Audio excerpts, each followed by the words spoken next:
Dusk came down like a slow breath over the red-dusted plains, softening the ridges and quieting the land until even the wind seemed to listen. Dawson Hale guided his horse along the narrow trail toward his cabin, the reins loose in his calloused hand, the saddle creaking beneath him with the weariness of a long day.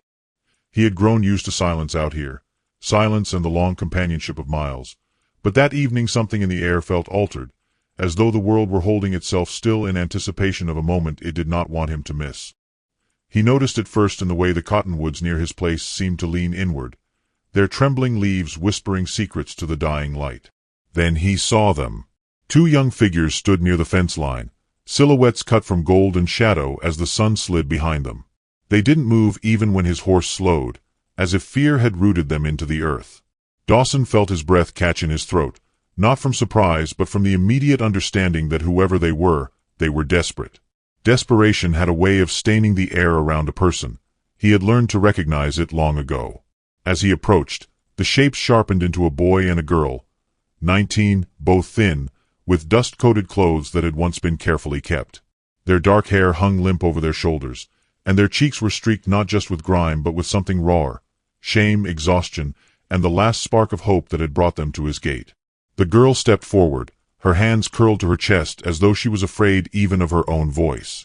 When she spoke, it was barely louder than the breeze. "Sir, our mama can't walk anymore." The simple sentence fell into Dawson's chest like a stone dropped into still water, sending quiet ripples through a life that had grown too still. He slid off his horse without a word, his boots sinking into the soft dust. The twins trembled as though they expected him to turn them away. It stung him. How easily they braced for rejection, how certain they seemed that mercy was too much to ask for. "Where is she?" he asked, gentle as he could manage. The boy lifted his hand, pointing toward the wide cottonwood near the barn. "Over there. We tried to get her up again, but—" He didn't finish. His throat tightened around the failure he felt too deeply. Dawson didn't wait for more. He moved toward the tree, and as he drew closer, he saw her, the mother, collapsed against the trunk, her breath shallow, her forehead glistening with a cold sheen of sweat. She looked worn down to the bone, yet her posture still held a strange grace, as if dignity were the last possession she refused to surrender. Her black hair spilled over her shoulders, threaded with dust and tangled from travel, but it framed a face that carried its own quiet strength.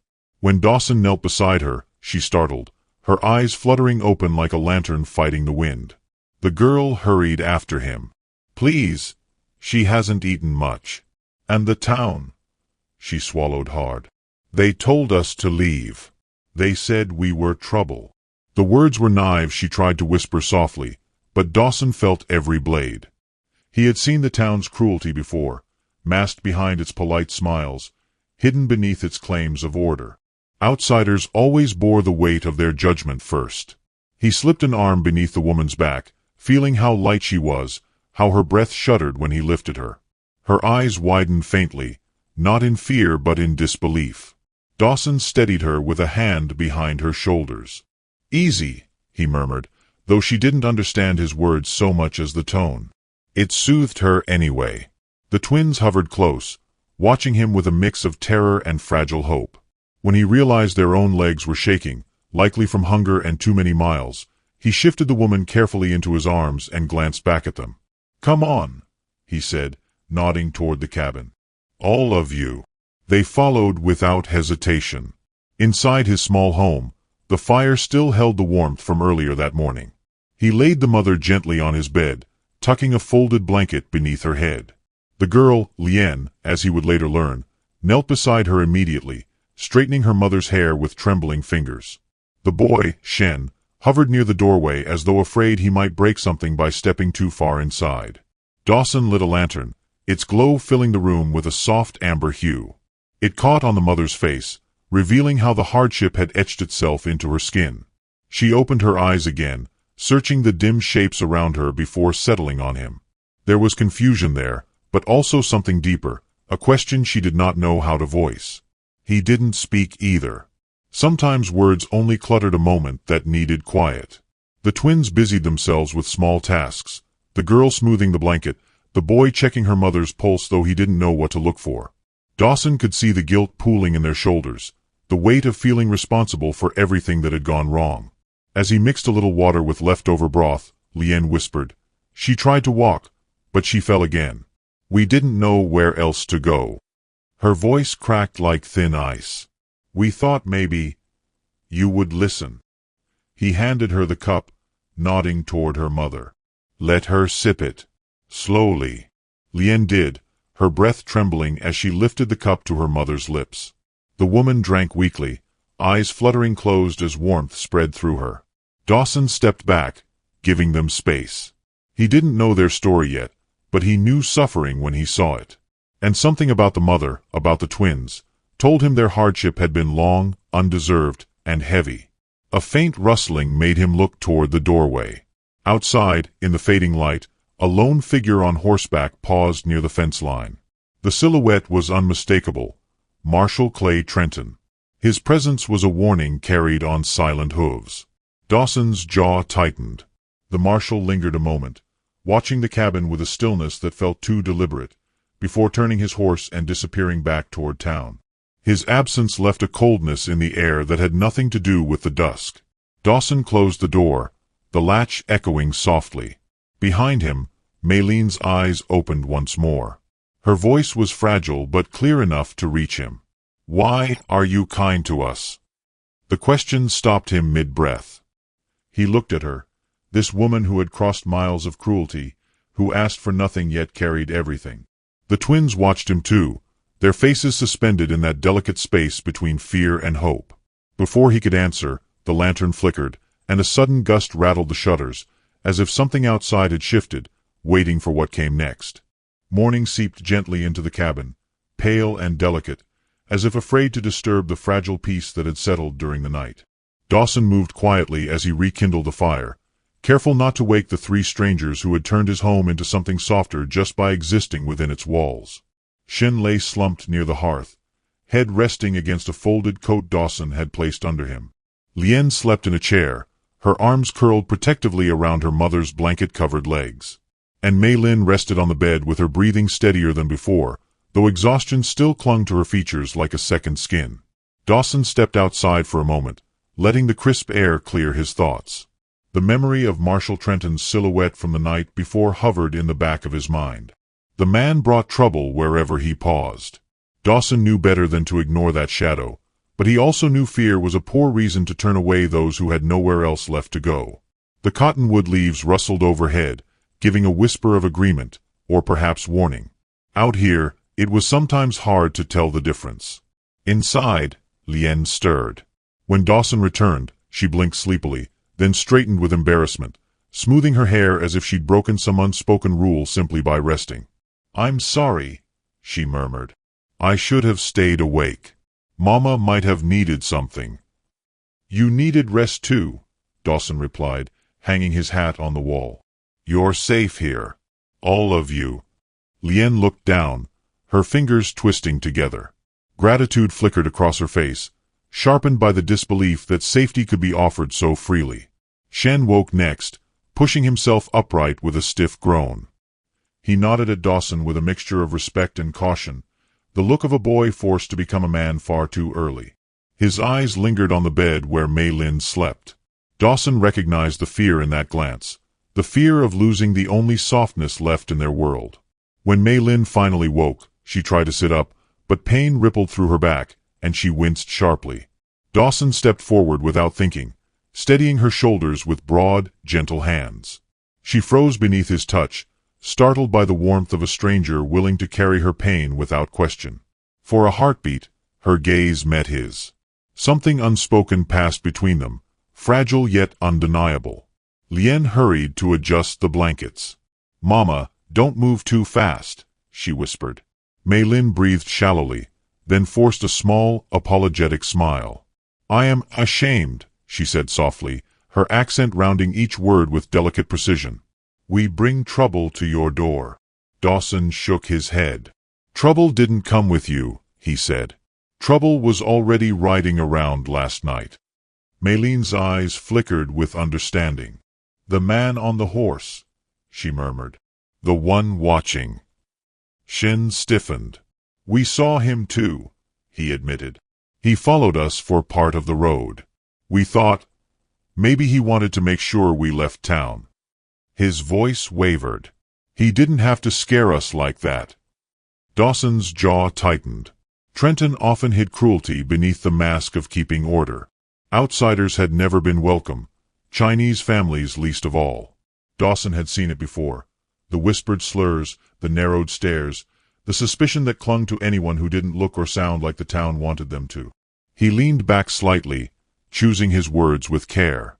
"You're not leaving," he said. "Not until you're well. And not unless you want to."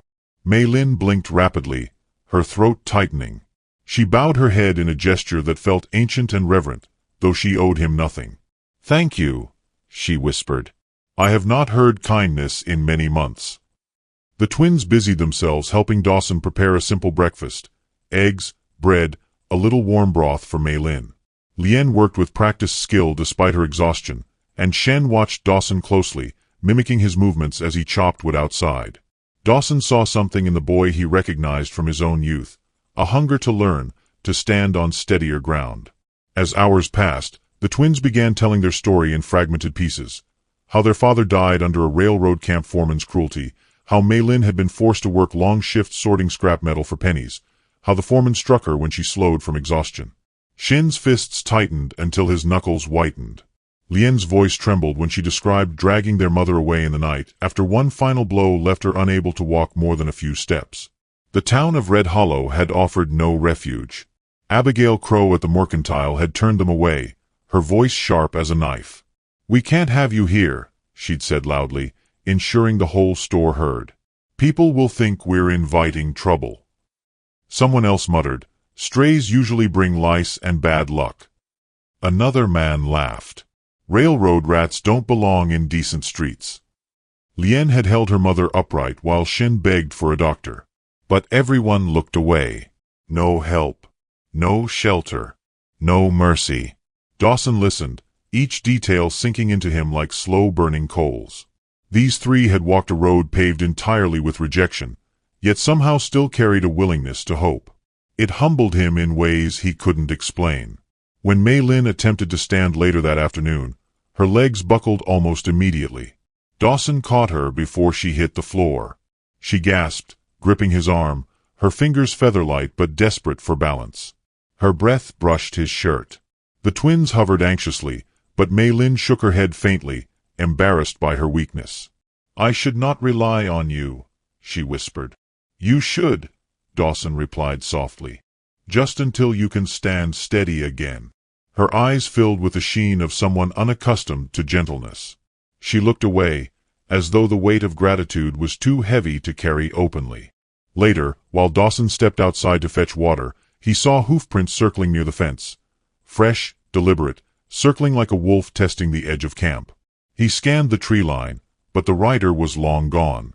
Still, that cold prickle along his spine told him the marshal wasn't finished.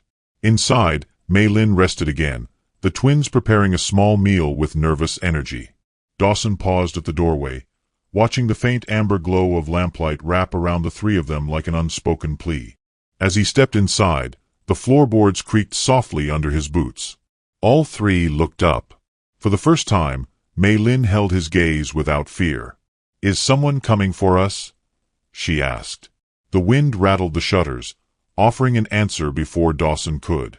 Dawson did not answer Mei Lin's question immediately. Instead, he closed the door behind him, letting the latch fall into place with a soft click that echoed like the beginning of a promise. The waning daylight painted the room in muted gold, turning dust motes into drifting embers. He set the water bucket down and studied the three faces watching him, fear tightening their shoulders, hope flickering behind their eyes, all of them waiting for a truth they weren't sure they wanted to hear. "Someone's been riding around," Dawson finally said. "Might be nothing. Might be the marshal checking to see if you're still here." Shen straightened abruptly, fists clenching. Lien's breath hitched as she reached instinctively for her mother's hand. Mei Lin looked down, her dark lashes trembling. Shame pinched her features, as though she believed her very presence had dragged danger to his door. Dawson stepped closer, lowering his voice. "None of this is your fault. Not 1 inch of it. The words were steady, unpolished, but they landed with the weight of truth.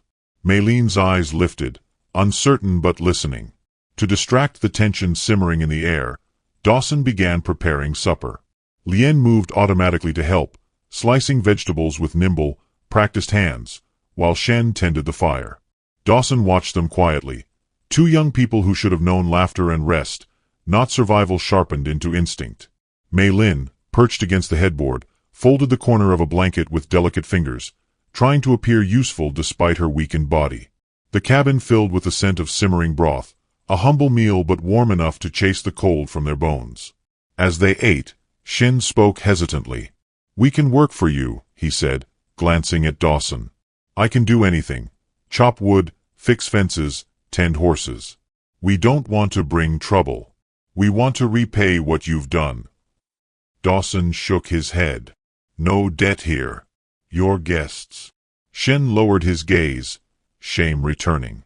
"Nobody ever calls us that." Lien touched her brother's arm, offering a fragile smile. "We will earn our place," she whispered, as if promising herself more than Dawson.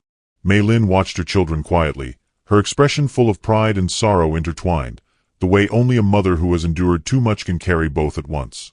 Later, when the twins washed dishes, Dawson stepped outside to check the fence line. Twilight spread across the plains like an ink wash, soft and haunting. He traced the fresh hoofprints again, cut deep, circling the cabin precisely, deliberate as a hunter marking territory. Whoever had been here in the morning had returned. Dawson exhaled slowly, forcing his pulse to steady. Trouble was approaching, whether they invited it or not. When he stepped back in, he found Maylin trying to stand again. Lien hurried to steady her, but Maylin shook her head gently. "I must try," she murmured. Her legs trembled beneath her, thin as saplings facing wind. Dawson reached her side just as she swayed. Without a word, he placed both hands around her waist, lifting her lightly until she found balance. She gasped, not from pain but from the shock of being held with care rather than anger. Their eyes met. A quiet moment stretched between them, one stitched from gratitude, fear, and something deeper neither dared name. Maylin's breath trembled. "I do not want to be a burden to you," she whispered, voice fragile but resolute. "You're not," Dawson said. His voice had softened into something he barely recognized. "This house has been empty a long time. It's good to see it lived in." Her gaze faltered, then dropped, as if the kindness was too bright to look at directly. That night, as the twins prepared their bedrolls near the hearth, Dawson noticed how easily they moved through the space now. Still careful, still unsure, but no longer bracing for cruelty at every sound. Shen had even begun humming under his breath, a soft tune that hinted at the childhood he'd been forced to abandon. Lien brushed her mother's hair with slow, loving strokes, untangling the dust from each strand. Maylin watched her children, her eyes warm with tenderness. Then she looked at Dawson. "You make them feel safe," she said, barely above a whisper. He opened his mouth to answer, but before he could, hooves hammered the ground outside. Sudden, jarring, unmistakable. The twins froze. Maylin's hand tightened around the blanket. Dawson strode to the window and peered out. A single rider sat near the fence, lantern swinging from his saddle horn, illuminating his badge. The marshal. Again. This time he didn't linger.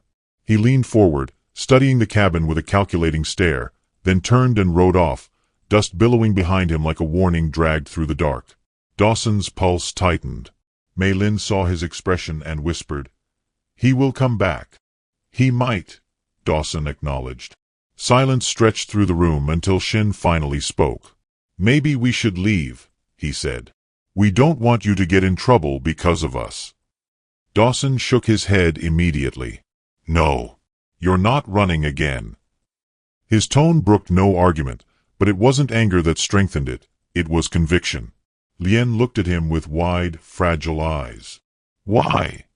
she asked softly. "Why do you care what happens to us?" He let out a slow breath, glancing around the cabin, the cracked window pane, the worn floorboards, the single chair he'd grown used to sitting in alone. "Because no one deserves to walk this land scared and unwanted," he said. "And because I've spent enough years with only ghosts for company." Something shifted in the room then, a soft turning, like a door opening inside each of them. The firelight glowed warmer, casting gentle halos around their faces. Maylene's shoulders eased, as though some great weight had loosened its grip on her heart.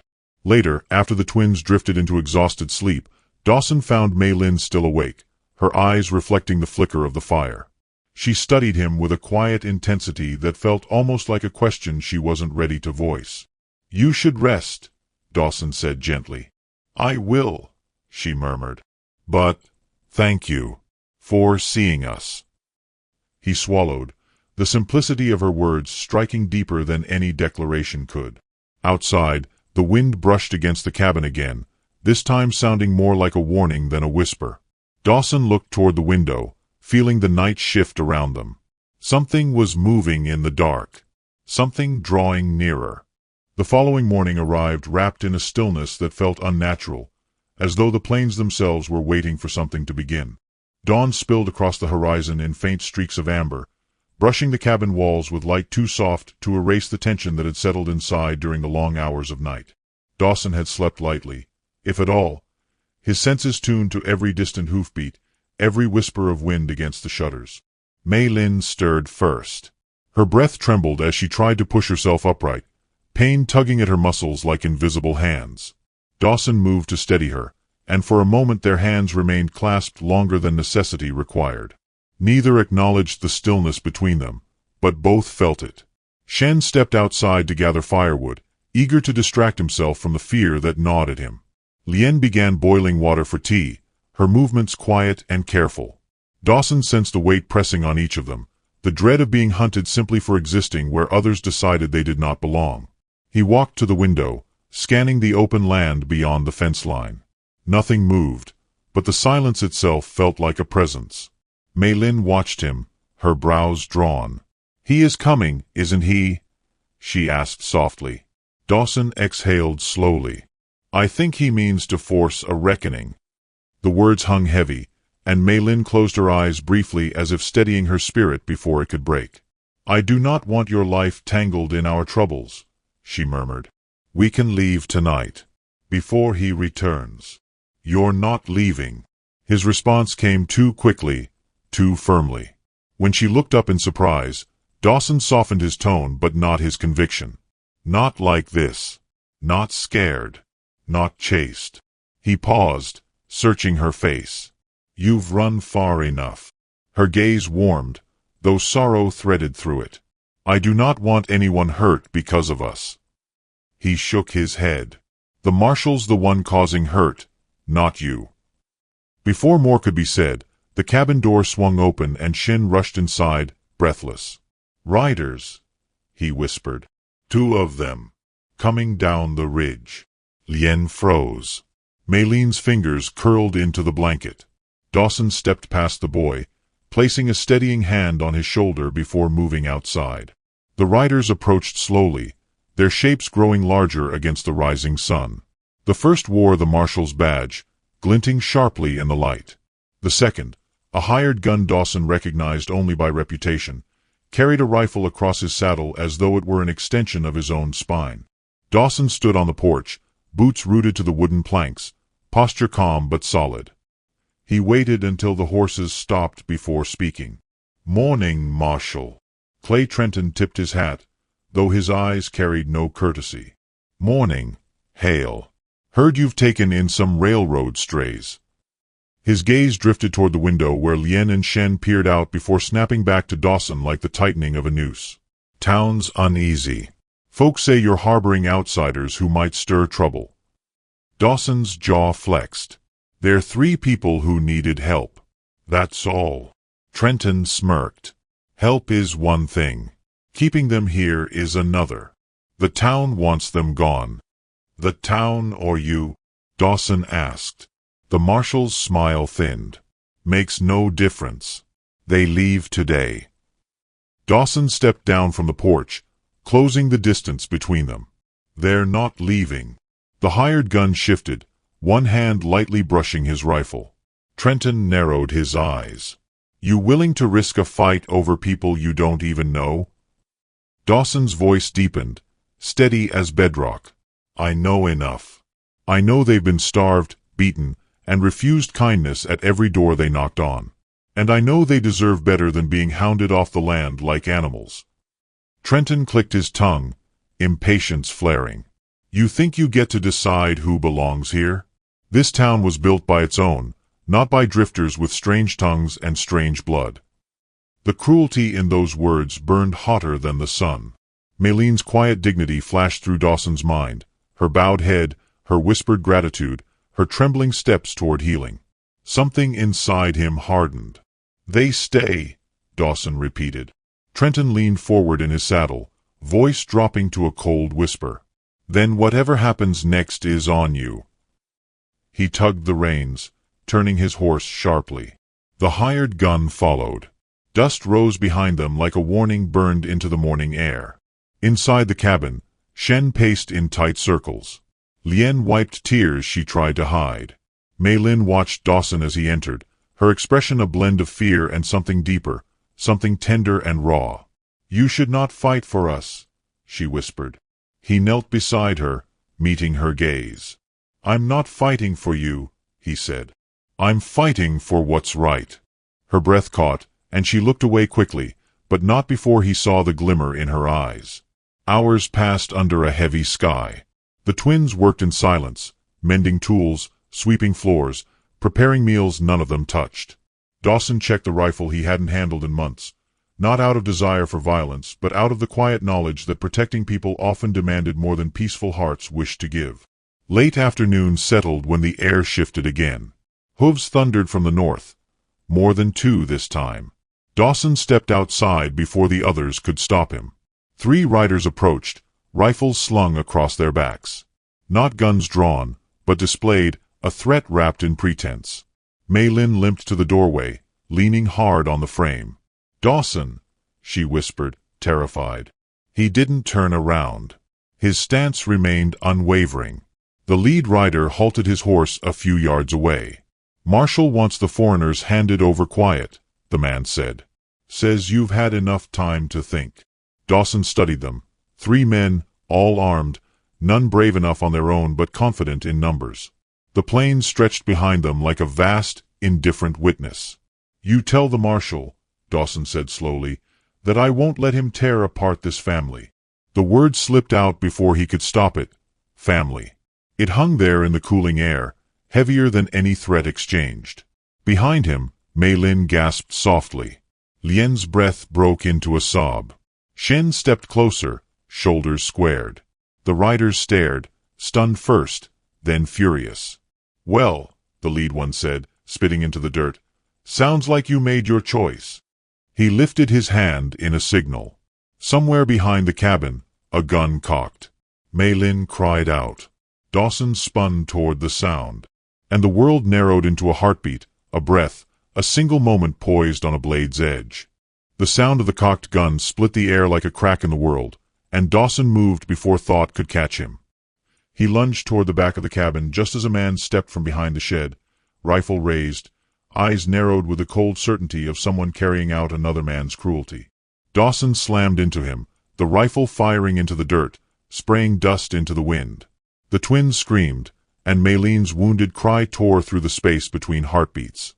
Dawson grappled with the man, their boots scuffling against the ground, breath mixing with dust and rage. Pain shot through Dawson's side as the gunman struck him with the rifle, but Dawson's grip tightened, fueled by something deeper than fear, something fierce, protective, unyielding. He wrenched the weapon away and tossed it aside. The gunman stumbled, then fled toward the front where the riders waited. Dawson grabbed the fallen rifle and stepped into the open. The 3 riders stared at him in shock, then dismounted with bitter determination. The marshal had not come himself, cowardice wearing the face of authority, but he had sent men who believed intimidation could break the will of a quiet rancher. Dawson stood with the rifle lowered but ready, his breath steady, his stance unshaken. Behind him, he heard Shen step out beside him, trembling but refusing to hide. Lien joined her brother, eyes fierce despite tears. And Maylin, leaning on the doorframe, whispered a prayer in her own tongue, the words soft as silk yet strong as steel. "You still want to make this hard?" One of the riders snarled, hand flexing near his gun. Dawson didn't raise his rifle. He didn't need to. "This isn't your fight," he said. "Go home." The lead rider spat in the dust. "Marshall says they go. So they go." Dawson's voice hardened. "Then tell the marshal he'll have to come take them himself."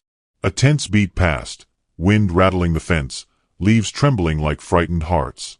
The riders exchanged glances. They hadn't expected resistance. They'd expected a broken man, not one who stood like a wall the world could not move. Shin took a step closer, fists clenched. Dawson felt the boy's fear thrumming like a second heartbeat beside him, but he also felt his courage. Raw, shaking, but real. The riders mounted again, though their anger burned bright. "You'll regret this," the lead one muttered before they rode off in a spray of dust. Dawson didn't lower the rifle until the hoofbeats vanished into the distance. Silence fell, thick and heavy, then collapsed into a wave of breathless relief. Lien sobbed into her hands. Shin leaned forward, bracing himself against his knees. And Mei Lin, pale and trembling, pressed a hand over her heart as if to ensure it was still beating. Dawson turned to them slowly. Pain throbbed along his ribs, but the sight of them, alive, together, softened everything inside him. Mei Lin's eyes met his, and in them he saw the entire storm they had endured. Fear, gratitude, sorrow, and a fragile glimmer of hope she scarcely believed she deserved. She tried to step toward him but faltered. Dawson reached her in 3 strides, catching her before she fell. Her palms gripped his shoulders, her breath shaky. "You could have died," she whispered. Dawson swallowed, his voice rough. "Better me than any of you." Something broke gently inside her. Tears glistened down her cheeks, but she did not hide them this time. "No," she whispered. "You are not meant to carry our suffering alone." He steadied her, thumb brushing a stray tear from her cheek. Her eyes widened at the tenderness.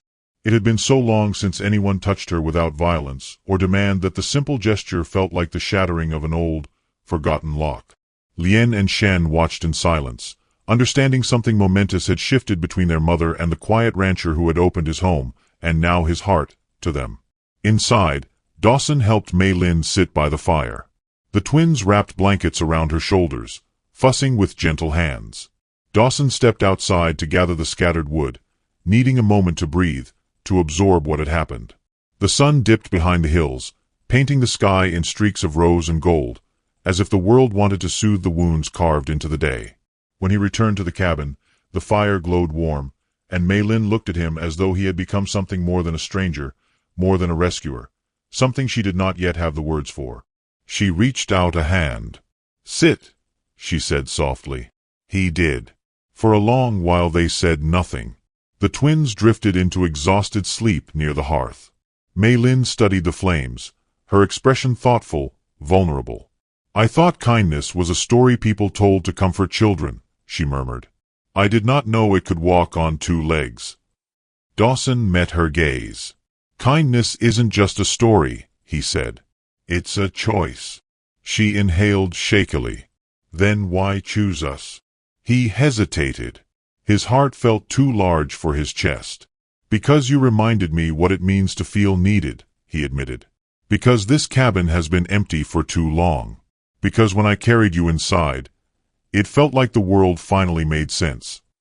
Mei Lin's lips parted, her breath catching in her throat.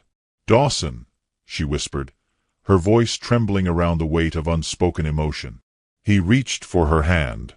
Her fingers curled around his, fragile yet determined. In that moment, no marshal, no town judgment, no distance of culture or past suffering could stand between them. They were 2 souls who had been wandering for too long, finally finding rest in each other's presence. But the day wasn't finished with them. A distant sound drifted through the night. Subtle, rhythmic, unmistakable. Hoofbeats. Slow this time. Purposeful. Dawson rose, heart tightening. Mei Lin's hand slipped reluctantly from his. He stepped to the window, lifting the curtain just enough to see the outline of a single rider approaching beneath the moonlight. Marshal Clay Trenton himself. Coming alone. Coming late.